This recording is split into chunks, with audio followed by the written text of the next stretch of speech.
My name is Alan Hynes and I am a Prodrift Academy athlete.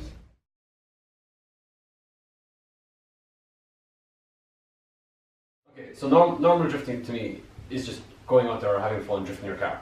The idea is to drift it for as long as possible and to drift with as much angle as possible, just in general just having fun about a car. Competition drifting is something completely different in my opinion.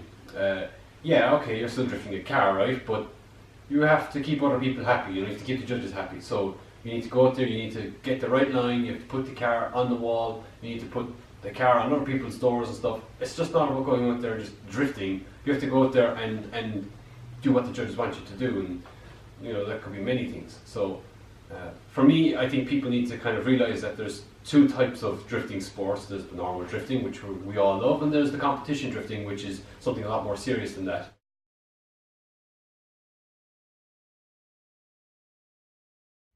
Okay, so once you get to the school, you get put into a Mazda X5, and you kind of get taught the basics of drifting, which is initiating the drift using a handbrake.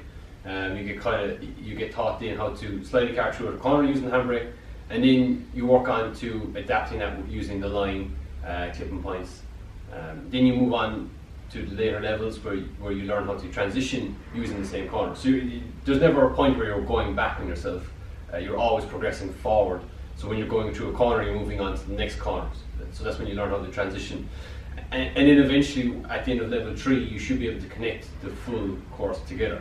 That means on the right line, through the first corner, transition, continue on the line, hitting all those clipping points. Then we push you into the oval using a Mazda X5 again. And this is just to get you put into a new area. Just trying to get you into the different sites, the different reference points that you might have to use.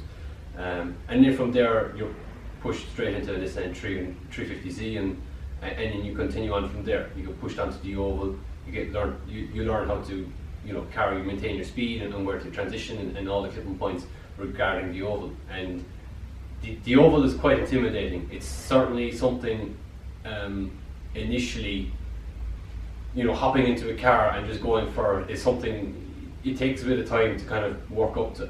And that's something I think is something very, very unique, in that you get pushed all the time. You're never at one point back down, you never at any point said, no, you can't do this. You're always pushed forward. And I think that's something that a lot of people really need when they're being taught how to drift, is that they're being pushed and that they feel like they need to be pushed to continue.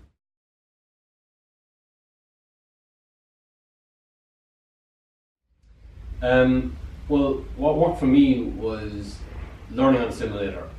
I played a lot of Forza and Gran Turismo in my younger years, and then from that I decided to try and do an academy, a Prodrift Academy, 2009, when I turned the age of 13. And I surprised myself, and I think I surprised a lot of people of how quickly I managed to pick it up. I didn't really expect it, but to be able to pick it up so quickly, I think was probably one of the main reasons why I'm still in it today. It's just the fact that with the simulator you learn so much that you can adapt to the real world. It just makes sense to just, if you master the game, just to go in the real world and do it. And you can do so many things with the simulator that allows you, when you go into the real world, to just absolutely destroy everything.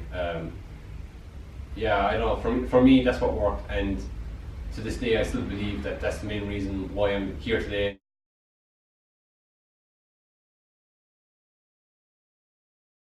Hugely. That's one thing judges really like, is the people who put everything on the line. Put it right out to the edge of the track, right rubbing that wall, putting the spoiler on top of the wall, scraping the wall. It's that kind of stuff that really sets people apart from just a normal qualifying run, which is just barely getting the clipping points. And that's how you get the 90s, that's how you get the 100s, if it's at all possible.